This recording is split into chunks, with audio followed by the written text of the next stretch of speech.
we're very fortunate to have a closing set of comments from Maureen Bisognano. Briefly, Maureen is President Emerita and Senior Fellow at IHI, the Institute for Healthcare Improvement. And for those of you who don't know IHI, IHI has essentially been the leading institution in Boston and around the country around healthcare and healthcare improvement. She served as CEO for 5 years. Before that, she was the Executive Vice President and COO for about 15 years. Maureen has been involved in improving healthcare systems throughout her career, coming to IHI from a previous career doing that. She has received a number of awards, including being elected to the National Academy of Medicine to recognize her contributions. She also sits on a number of boards, and broadly speaking, she's, I think, one of the most influential people in thinking about healthcare today. So we're really fortunate to have Maureen with us. Maureen, thank you.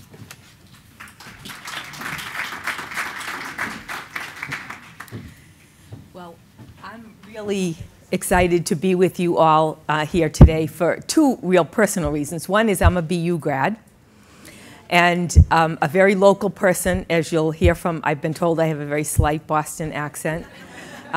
So you'll see how at home I am very quickly. And I learned leadership from Jack Welch and from Jeff Immel. And so we've been able to share those lessons broadly. But as Sandro was saying, the Institute for Healthcare Improvement's mission is to improve health and healthcare worldwide. And so I've brought some lessons that I think would help from other countries, from other parts of the world, to help us think about this, this challenge of what it's like to build a healthy city, to build a healthy community. But as I always do, I'm going to start by telling you a story. And I was driving to work one day, heading across Boston to Harvard Square. That's one of my words, Harvard. And I was listening to NPR, another one, and I was hearing a story of a doctor, a woman physician from Florida who was at one point in her career a neonatal expert. And she was being interviewed on NPR, and she was talking about how much joy she got out of her work. She said when she would go to work each day, there'd be a low birth weight baby, and she would be able to really use all the interventions and medications and surgical procedures to make that baby healthy again. And I was just so intrigued with the story that when I got to work, I tracked her down. I called her, and I have made a relationship with her. Her name is Nancy Hart, and she's from Gainesville, Florida. And so I asked Nancy, tell me about the story. And she said that she took so much pride in her clinical expertise. And she was telling me about the challenges of infant mortality and preterm births. And just looking at the difference of a baby who's born before 32 weeks in life expectancy and also in medical costs. And again, she was comparing the medical costs of a first year of life for a baby who was born full term to one who was born prematurely. And she said one day when she was driving to work, she said to herself, why am I so proud of the fact that I can save a preterm baby? Why don't I prevent the preterm birth from happening in the first place? And so she said she made a map, and this is Gainesville, and she found 1 square mile that had 450 preterm births. And it was in an area that was unexpected for her. She was surprised by the data. So Nancy told me that she went to the CEO of the hospital, and she said, look at this. This is really an interesting finding. And so he said, I think you need to go talk to the sheriff. And Nancy said, I don't talk to sheriffs. They have guns. And so the CEO called the sheriff, and the sheriff said, I don't talk to doctors. They have brains. And so the two of them would not really want to get together, but they did. And when they got together, they started comparing notes. They started comparing maps. And they found, to their surprise, that the way that the sheriff looked at data and the way the doctor looked at data was very similar in terms of the problems in the community, but very different in the way that they defined the problems. So Nancy told me that the sheriff brought her to that neighborhood. And Nancy told me how scared she was. She said, I wore my long white coat and I put a stethoscope around my neck because I wanted everybody there to know I was a doctor. She was really afraid to go with the sheriff. And what was really interesting was listening to Nancy talk about the things that they saw and how they defined the problems. So they would see a kicked-in door with blood on it, and the doctor would say, that's domestic violence, and the sheriff would say that's vandalism. Everything they saw had two very different perspectives on cause and on effect. So Nancy started interviewing people around the community about her interest, which was healthcare. And she found that they didn't have health care. They had to travel 30 miles to get health care from a free clinic. So Nancy and the sheriff cajoled some people into giving them a bus, and they created a mobile health clinic to bring it into the community. It had a number of different kind of aspects to it, aims for it, provide clinical education, a culture of service, and to provide health and health care in this underserved community. So she set up the program, and it was really interesting to talk to her about the kids, talk to her about the students. First of all, the medical students got an experience on the van that they never got in medical school. And they loved this work so much that Nancy said, even though they're in Florida, when the spring breaks would come, the kids would make sure that the van was never understaffed. And so they would stay and keep on caring for the patients that way. But my most amazing takeaway from working with Nancy was talking about what the medical students reflected. These are things that they never heard about in medical school and things they only learned on the van. And look how to do a local needs assessment. That's what we've been talking about here this afternoon. How to communicate those results, how to create understanding. They talked about how can clinicians not only help but not hurt patients with IPV. They looked at diagnostics and food insecurity, things that they had not talked about. And then they looked at things like how could they create the resources to deal with them. So I think the idea was to really pick up on that notion of the social determinants of health and begin to define them in different ways. So I started bringing this map on the social determinants of health to people in health care. And it's all of what we've been talking about here this afternoon is what does healthcare, the CEOs of hospitals will lean in and say, what's my contribution to health? And I actually have to like draw a little red circle to show them that that's their contribution to health, that it is so small in a sense that they really need to see the world through a different lens. They need to have the Nancy, the doctor, and the sheriff experiment where they go out into the field and they start understanding how everybody else in the community defines these healthcare problems and challenges. So the lessons I've been taking away these last years include these. In 2007, IHI invented this idea of the triple aim. And we said, we went around the world and started asking people, what is your responsibility? Some people said, my job is to make care better, to provide good health care so that I can make people have a great experience and get better, a cure or a treatment. Some people said, my job is population health or public health. And some people said, I'm wrestling with finance. But we could find nobody who said, I'll take it all on. So we invented the notion of the triple aim and put that little black dot in the middle to say, we need to integrate. We need all to come together and take all three aspects of this on as our job. In the years since then, I think we've made some progress. We're beginning to see health and equity discussed, but we're not making the kind of progress that we need. We're seeing data, as we've learned this afternoon, and we're seeing the gaps, but we haven't learned how to close them and keep them closed. And we can't work on the triple aim without equity. So I think we've made some progress, but the gaps are so big. When you look at these, and any of you can have my slides, but when you look at all of the gaps in the equity problems that, again, have been discussed here today, we can't get to the triple aim until we put this on the radar, until we look at communities, until we begin to see how do we close these many gaps because they're so difficult and challenging to deal with. So a few years back, IHI supported the launch of a project called 100 Million Healthier Lives. We started in the United States, and we offered people an opportunity to do a deep dive into their community and to find out where the greatest gaps were and how do we begin to close them. And over the years, we've been seeing some strategies emerge. We're seeing some great examples in Algoma County in Wisconsin. That community said the only way we can improve health is to decrease poverty. So they're working to get 15,000 people out of poverty. We're supporting a project right now called Zero 2016 to get every veteran into permanent housing. We're working in parts of New York City on building resilience in little kids.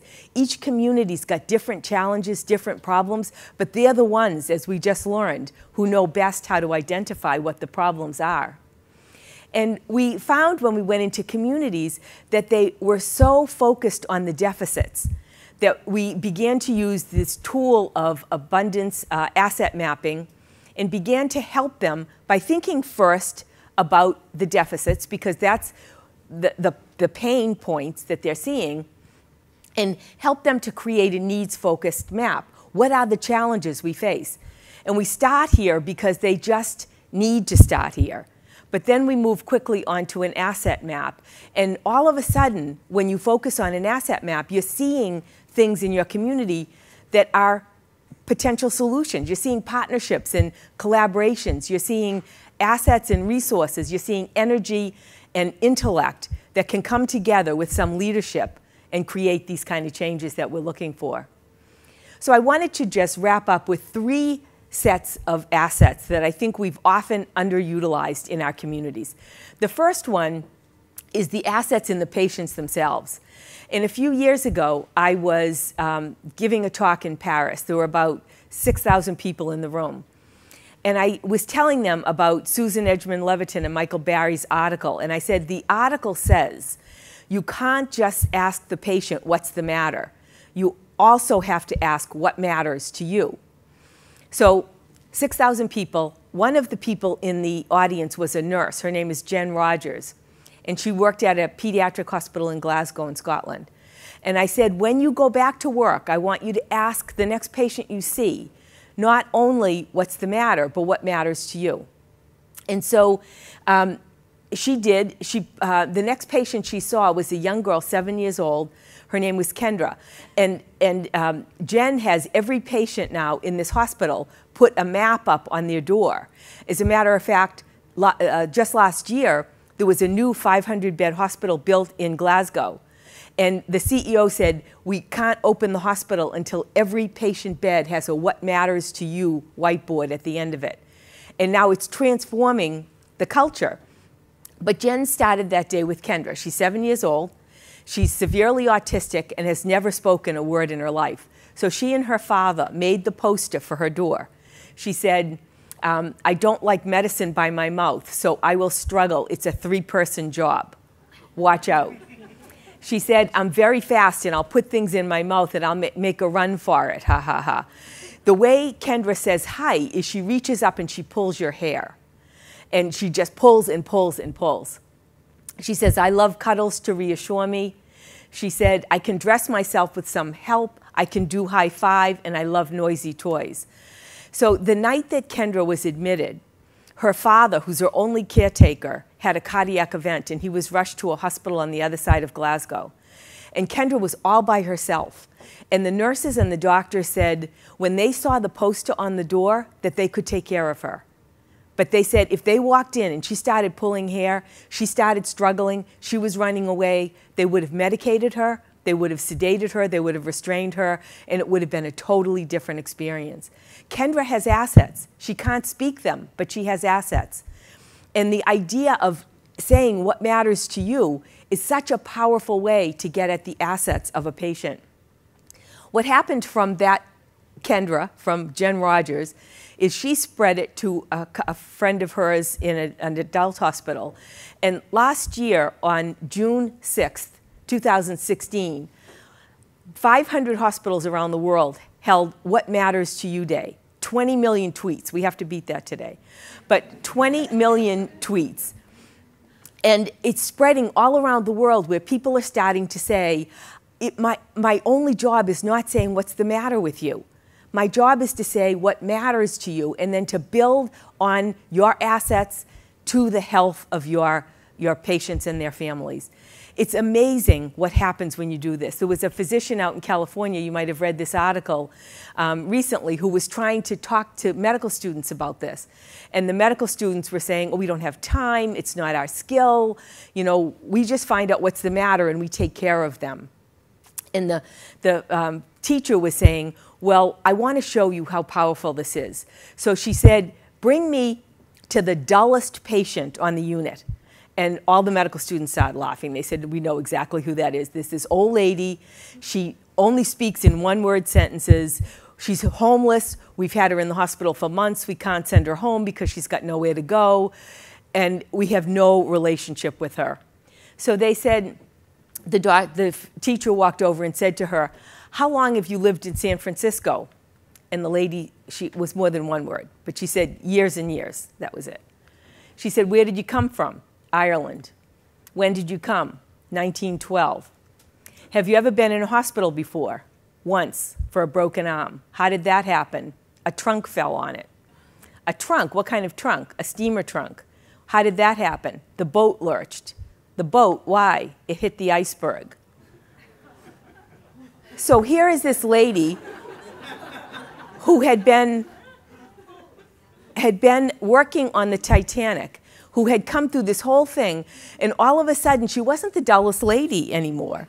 And I can tell you, I have examples from about 50 countries of doctors and nurses who ask this question, and all of a sudden the relationship changes, the assets are clearer, and the conversation is different. So I would say we really need to stop and think, how do we do this? How do we build it into the routine that we know that this lady came over on the Titanic? I am seeing some great progress in Kaiser Permanente, as an example. I was just with the CEO there, and Bernard Tyson. And Bernard's talking about focusing on the whole person, physical, mental, and spiritual well-being. And it's not only that he cares about the members of KP or a patient when they are sick, but he's also talking about using all the assets like purchasing, payroll, and facilities to support the cities where KP locations are in order to accelerate the pace toward health.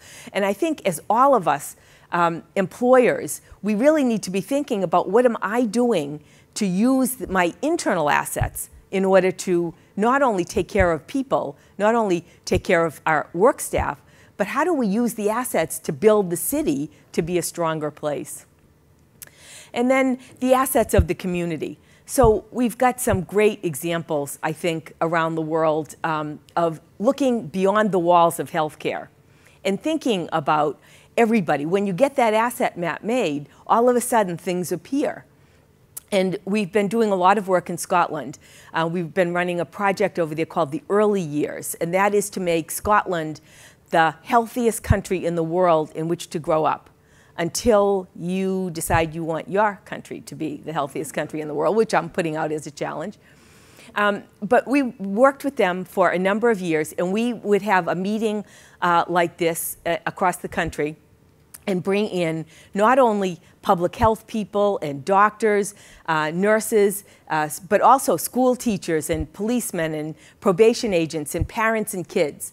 And we'd have, at every meeting, we'd have about 900 people would be coming. And we were teaching them quality improvement methods. That's what we do.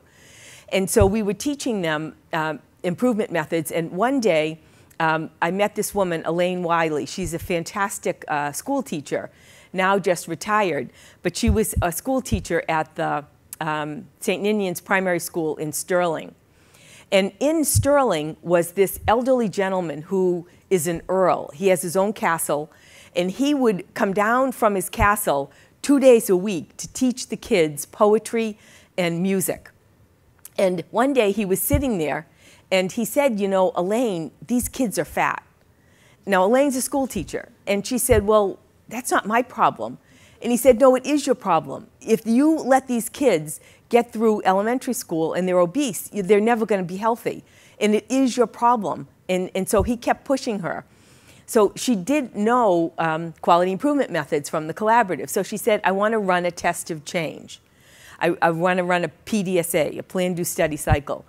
So she said, I got a couple of kids, and I figured out that if they ran around the school 5 times, then that would be a mile. So I got a couple of the kids, and we tried to run around the school. But in typical Scottish language, she says they couldn't run the length of themselves.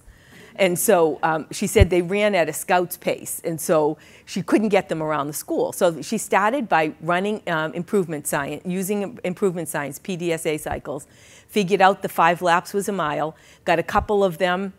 She went through a number of tests of change, but pretty soon she started getting more and more kids running a daily mile. And so the great thing about it is the teacher can fit it in anytime they want. She spread it from her classroom to next classroom to the next classroom until pretty soon the entire school was running a daily mile. The teachers could fit it in anytime they wanted to. So they would look out and see that the kids were really bored, and so then they would say, okay, let's get up and we're going to run. The kids did not change into an exercise kit, that's, you know, exercise clothes, because she did a PDSA on that, but they took so long to get in and out of their clothes that, you know, she ended up cutting classes short. So 15 minutes, no need to change, no training for the teachers, it's simple and it's free. So she started this project and ran PDSA cycles one by one until she spread it throughout the entire school. Each kid has learned PDSAs too. And it's my dream that when every kid learns improvement science in kindergarten, then we'll be all set because they'll be able to solve their own problems. But these kids develop their own measurement system, like this little girl has blocks, and every time she runs around, she has her own measurement system. They're all counting PDSAs, and they're learning how to solve their own problems this way. The impact has been amazing. All 420 kids in the school are fit. It's creating great relationships, and the parental feedback has been fantastic. First of all, the kids are sleeping better, they're eating better. Of course, they made the parents start a running club, as kids will do. So now all the parents are in running clubs, and now the entire city of Sterling is getting more and more fit every day because of this one PDSA, moving it, and then keeping that up. The feedback from the staff is incredible. The teachers say that the kids who used to be the silent failers, the ones who would never walk up to the front of the room and say, I need help, they just run alongside the teacher. The grades are improving, the kids are focused, and the kids are helping each other. So I think it's an amazing thing to see using improvement science, looking at all the assets of the community, and beginning to think about how do we create wellness and how it spreads. I could give you examples like this from virtually every continent and look at experiments that when we look beyond the walls of the organizations, we can really begin to focus on health in a completely new way. So I think we've got lots of expertise here at BU, my alma mater, at GE, my leadership teachers. And I think what we need to do here in Boston, but in every city where we work, is to begin to talk about what people call the ghost aim. Everybody's talking about improving healthcare, everybody's talking about cost, but the idea of really focusing on population health is the important one, I think, for us to put into city conversations right now. To share ideas and bright spots, and to be thinking not only how do we begin to do an improvement project that's multi-sectoral, how do we begin to engage people from all over the community, but once we use these methods, how do we sustain them? And I think that sustainability is critical. This project now in Sterling has not only sustained itself, all of Sterling is healthier, but Elaine then retired and she's now teaching how to do the daily mile all over the world. It's a matter of using improvement skills and content expertise, building relationships, working with the community and understanding the assets, but it's keeping at that. There's a similar project in Chile where we were asked to go in and begin to work with school teachers on obese children. And it's been so fascinating to see the difference between the two locales, the difference in approach, But both of these projects are incredibly effective in getting the kids to be fit and getting the project to be sustainable. In Chile, it's a totally different project. We began the first Plan, Do, Study, Act cycles were on decreasing sugar-sweetened beverages, because the kids would bring in cans of sugar, fruit juice, and Coca-Cola and all, and that's what they were drinking all day. So we began teaching the kids PDSAs, running these projects. Lots of great things. The first PDSA was banning sugar-sweetened beverages. The second was making water available in each classroom. And the PDSAs were spreading from one classroom to another. My favorite was every school teacher now has 3 plants on her desk, and every morning when she comes in, she pours water into one, she pours Coca-Cola into one, and she pours nothing into the third one. And the kids watch these 2 die, and they watch that one thrive. And that has actually been one of the most effective quality improvement projects that we've got. But once we got the kids to decrease their caloric intake, and the control charts are amazing, the kids are keeping increasing their water consumption, then we began to spread and spread, and these methods then become sustainable in that the success spreads from one classroom to another, and having the data published is incredibly effective. When the kids walk into school, what we found is that, first of all, the kids weren't coming to school. The kids had terrible attendance records. So again, visibly using data, every child, when they walk into school, they get a little colored dot, and they walk past a whiteboard that has every child's name on the bottom, and when they're there in school, they put a dot on their column. And that was effective for the kids because it began a little bit of competition, but it was really effective for the parents who, when they walked down the hallway to pick up their kids, had never known that their kid had absentee rates that were in excess of the average. So that very simple ways of sharing data and tracking and building improvement methods has sustained this project and is spreading. When I first started working at IHI some years ago, I first started working as a CEO of a hospital, and I was very young. I was 34. And I was thinking that my job back then was to hire the smartest people around. I thought my job was to make sure that I had the highest IQ, because it was clinical care and all. And then I realized very quickly, when I started talking to patients and staff, that I needed to also hire for EQ, emotional quotient or empathy. But nowadays, I pretty much only hire for CQ, for curiosity quotient.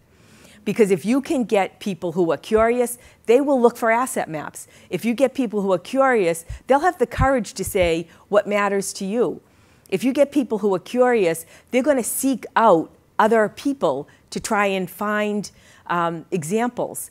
And they're going to want to harvest. One of my great friends from Sweden said, if you want to harvest, you need to go to the fields. So every week, I'm out in a different hospital or a different health system, visiting, learning, watching what happens. And the variation that you see when you're curious inspires the kinds of solutions that I think that we need for healthy cities. So I just want to say thank you for everything that you have done and everything that you will do. And I want to inspire us to work together so that we can create health in this city, but also to start to think together about how we can spread this model across the country and then around the world. So thank you so much.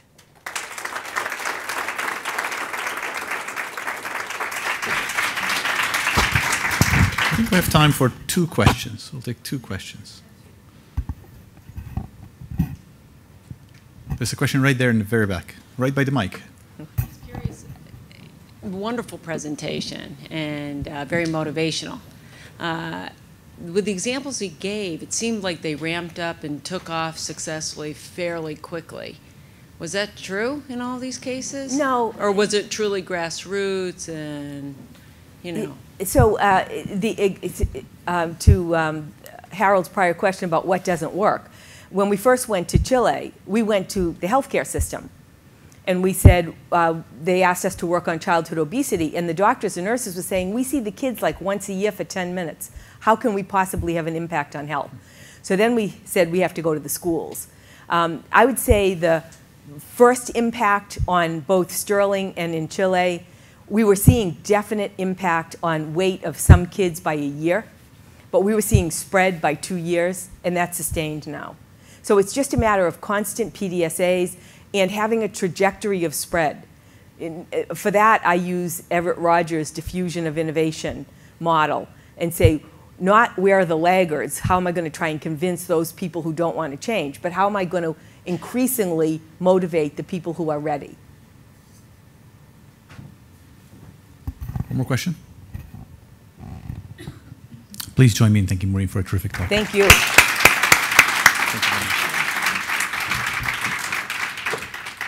So I've been tasked with summarizing, but I'm going to be very brief. I thought this was a real privilege listening to this, but I want to highlight 3 themes that I thought emerged, going all the way from Monica's excellent presentation to Maureen's excellent presentation at the end with everything in between. I thought there were 3 things that emerged for me. Number 1 is that it's actually impossible to promote health without dealing with the structural factors that surround us. I actually thought, Maureen, your slide, which I would love to borrow and use with attribution, about the circles with healthcare being in the corner, it really captured the day brilliantly. I thought that was actually terrific. That was theme 1. Theme 2 is that if you actually believe that, it then becomes very clear that you cannot improve health without engaging multiple sectors. Because if you actually accept that, and that sort of permeates everything from what Dr. DeSalvo talked about, Public Health 3.0, once you accept that, you realize you actually cannot improve health without dealing with multiple sectors. And then the third point is that if you actually accept that you have to work with multiple sectors, it's actually pretty complicated, and it's appropriate to have the humility to recognize that it's complicated to work across partnerships, across sectors. It's actually, we talk a lot about public-private partnerships, academic-private partnerships, and it all sounds very good, but it's actually all very difficult. So you actually need ways to bring people together, to have the ideas that can create innovative options for these various sectors to work together, to deal with the structural factors without which we cannot improve health. Those were the themes that I thought ran through the day. And I will end with optimism. I actually thought this is really a shift in how we've been thinking about health. Really, over the past decade, there's been an enormous shift. And the fact in this conversation we're saying structural factors are an ineluctable part of health creation actually wasn't at all in the conversation 10 years ago, certainly wasn't in the conversation 20 years ago. When Lisa Berkman spoke, disciplinarily by stripe, like Lisa Berkman, social epidemiologist, I mean, this has been a battle of various disciplines pushing forward to it. So I actually end with extraordinary optimism. I want to conclude with then saying, so what makes a convening a success? So I'll tell you 2 metrics, I think. Number 1 is that our hashtag that we've been using today has been trending over personal news from Barry Manilow, which I actually consider to be a real metric of success. You can read about it afterwards. I actually thought we all knew Barry Manilow's news, but it seems like we did not. But we did trend over Barry Manilow. But more seriously, I actually think a measure of success of any convening is that one leaves with more but better questions than one entered with. And I actually feel like I'm actually bursting with questions now, much more than I even came into it. So I want to thank you all. I want to thank everybody in the audience. I want to thank all the speakers. I want to thank all the panelists. I thought it was a really invigorating day. And thank you to GE, who've been terrific partners in hosting this. And I hope this conversation continues both informally and formally in other venues. Thank you, everybody.